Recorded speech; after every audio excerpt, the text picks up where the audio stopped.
ketahuan deh, Ketua MUI DKI jadi relawan Anies, ditulis oleh Syardi dari zuward.com. Sebelum kita lanjut, jangan lupa subscribe dan nyalakan loncengnya agar Anda menjadi yang pertama mendapatkan informasi dari jurnal terupdate. Sebelumnya dulu ada berita di mana PWNU DKI memprotes Pemda hanya mengusulkan hibah 2023 untuk ormas tersebut sebanyak 4 miliar rupiah. PWNU DKI kemudian membandingkannya dengan alokasi hibah kepada MUI Jakarta senilai 15 miliar rupiah. Secara rinci, NU ajukan proposal permohonan hibah sebesar 34 miliar rupiah, sedangkan usulan pemerintah DKI 4 miliar rupiah. Dan rekomendasi Komisi E 5 miliar rupiah. Muhammadiyah ajukan proposal sebesar 8 miliar rupiah, sedangkan usulan pemerintah DKI 3,2 miliar rupiah dan rekomendasi dari Komisi E 4 miliar rupiah. MUI ajukan proposal permohonan hibah sebesar 12 miliar rupiah. Usulan pemerintah DKI sebesar 12,08 miliar rupiah dan rekomendasi Komisi E sebesar 15,78 miliar rupiah. Saya dulu tidak terlalu memikirkan ini, namanya juga hibah, tapi sekarang sepertinya ada kaitannya. Kenapa usulan dari Pemda DKI kepada MUI adalah yang tertinggi? Baru-baru ini langkah politik Ketua MUI DKI Jakarta, Munahar Mukhtar, sedang disorot dan dikritik habis-habisan. Orang ini memutuskan mendukung sekaligus menjadi relawan Anies Baswedan sebagai capres dari Partai Nasdem pada 2024 mendatang. Bahkan Munahar menjadi Ketua Dewan Pembina Baperan atau Barisan Pecinta dan Relawan Anies Baswedan. Artinya kita sudah tahu dana hibah itu sebagian buat apa? Memang pada akhirnya semua manuver Anies akan terbongkar dengan sendirinya. Sikap Munahar sudah terlihat jelas sejak Anies menjabat sebagai Gubernur DKI Jakarta. Saat itu MUI DKI Jakarta membuat tim Cyber Army untuk menepis berbagai berita hoax di media sosial. Kemudian, tim Cyber Army tersebut juga digunakan untuk mendukung kinerja Anies selama memimpin DKI Jakarta. Padahal itu pakai duit rakyat melalui APBD. Miris saja sih, dulu banyak yang teriak buzzer haram, tapi Cyber Army kan sama saja, beda istilah doang. Cyber Army tidak haram kalau buzzer haram, logika macam apa ini? Apalagi banyak pendukung yang bilang Anies bersih dari buzzer. Lantas si mantan rektor yang keceplosan bilang ada pelatihan relawan digital di hotel, itu sama saja dengan buzzer. Istilahnya dibuat beda, yaitu relawan digital. Mana nih yang dulu menyebut Anies tidak ada buzzer? Ngaca dulu deh. Tokoh besar yang mau nyapres tapi tidak punya buzzer. Ini sama sekali nonsens dan hanya orang stres yang percaya. Siapapun pasti akan menggunakan buzzer, hanya orang munafik saja yang mengaku tidak punya buzzer. Buzzer itu lumrah dalam politik. Anies memang pintar sekaligus lihai memanfaatkan situasi. Segala manuver dan perilakunya seolah sudah diperhitungkan dengan matang. Ada cuan politik yang didapatkan. Ketika Anies dirumorkan akan nyapres, sebenarnya banyak yang menduga Anies sedang memikirkan ribuan macam cara untuk keuntungan dirinya nanti. Pantesan Anies selama beberapa waktu terakhir tidak terlalu fokus bekerja untuk warga DKI. Banyak manuver yang melenceng.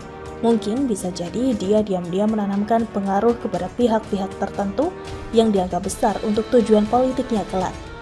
Bisa dikatakan menjelang ending dari jabatannya, Anies lebih memusingkan bagaimana membentuk basis pendukung untuk pemilu 2024. Kerja untuk rakyat, yang benar adalah untuk ambisi 2024. Keberpihakan untuk rakyat, mungkin rakyat dari Hong Kong.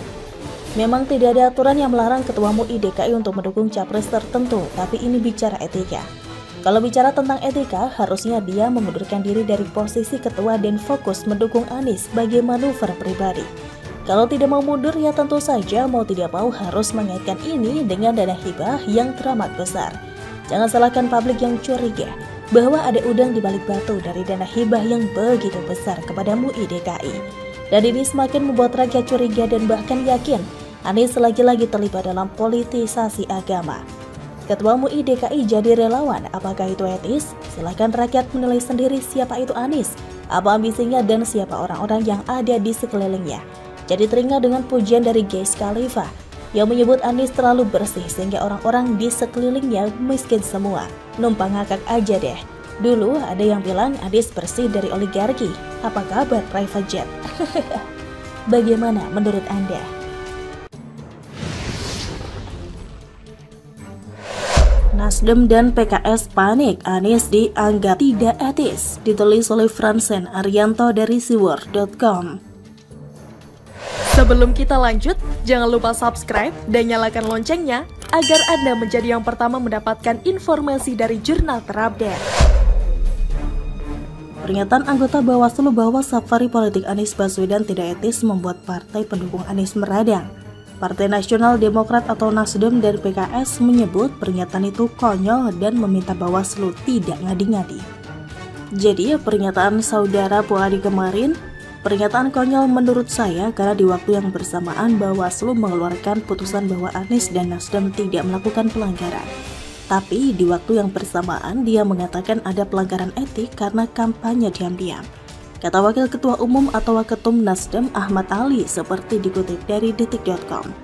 Menurut Ali, Bawaslu tidak berhak menilai soal etik karena Bawaslu bukanlah lembaga etik. Dia berharap agar Bawaslu lebih fokus mengawasi KPU dan perangkatnya. Selain itu, Ahmad Ali juga menduga bahwa ada kepentingan pihak tertentu di balik pernyataan Puadi. Bagi saya, pernyataan Ahmad Ali ini terlalu reaktif. Tanggapannya tidak menjawab alasan yang disampaikan anggota Bawaslu soal adanya kampanye tersebut. Soal adanya kampanye terselubung dan kesan mencuri start. Alasan yang diungkapkan adalah publik sudah tahu bahwa Anies adalah bakal calon presiden dari Nasdem, sehingga sosialisasi diri Anies bisa dianggap sebagai cara meningkatkan elektabilitas Anies untuk pemilu 2024. Nah, seharusnya Ahmad Ali menanggapi alasan itu. Alih-alih melakukan hal itu, dia justru sibuk menyerang Bawaslu serta pihak-pihak lain. Jelaskan saja perbedaan antara acara Anies itu dengan kampanye pada umumnya. Apakah tujuan sosialisasi itu hanya sekedar silaturahmi atau ada keinginan agar elektabilitas Anies naik? Cobalah menjelaskan hal tersebut. Pernyataan tidak kalah garang dikeluarkan oleh PKS. Ketua Departemen Politik DPP PKS, Nabil Ahmad Fauzi, menyatakan bahwa pernyataan anggota Bawaslu itu kontraproduktif. Seharusnya Bawaslu bisa membedakan antara kegiatan kampanye dengan kegiatan sosialisasi. Yang dilakukan oleh Anies adalah sosialisasi yang seharusnya didukung oleh semua pihak, agar pemilu bisa menjadi ajang adu ide, gagasan, dan visi misi. Pemilu ini hajatan besar, ajang kontestasi orang, ide, gagasan, dan program. Visi dan misi, justru para penyelenggara pemilu bersyukur jika banyak pihak yang semangat mensukseskan pemilu. Jadi jangan ngadi-ngadilah Bawaslu ini, ungkap Nabil seperti dikutip dari detik.com. Pernyataan PKS ini juga sama saja, mereka lebih sibuk menyerang Bawaslu tanpa menjelaskan perbedaan kegiatan yang dilakukan Anies dengan kampanye pada umumnya. Kalau memang kegiatan Anies adalah sosialisasi, lalu tujuannya apa? Apakah sekedar memberikan pemberitahuan bahwa akan ada pemilu 2024? Apakah tidak ada kegiatan menaikkan citra Anies? Cobalah jelaskan dan tidak perlu sibuk menyerang. Kata sosialisasi, silaturahmi, atau perkenalan nampaknya menjadi senjata pendukung Anies sekarang. Ketua DPP Nasdem Willy Aditya juga menggunakan kata perkenalan saat menepis anggapan bahwa Anies melakukan kampanye. Alasan dilakukan perkenalan sekarang adalah luasnya wilayah Indonesia, sehingga perkenalan harus dilakukan jauh hari agar rakyat tidak memilih pemimpin seperti membeli kucing dalam karung. Sepertinya Anies menularkan keahliannya dalam mengganti istilah. Dulu Anies mengganti istilah rumah susun menjadi rumah lapis serta digusur menjadi digeser. Sekarang pendukungnya mengganti kata kampanye menjadi silaturahmi, sosialisasi, atau perkenalan. Esensi kegiatannya sama saja, yaitu mengenalkan Anies sebagai bakal calon presiden sehingga elektabilitasnya semakin naik. Bukankah ini sama dengan kampanye? Anies dan pendukungnya pasti menjawab bukan dan hanya sekedar silaturahmi, perkenalan, atau sosialisasi. Ya sudah, biarkan saja mereka menjawab demikian. Anggap saja Anies dan pendukungnya memang tidak bisa diajak untuk menjaga etika dalam berpolitik. Kura-kura begitu menurut saya, bagaimana menurut Anda?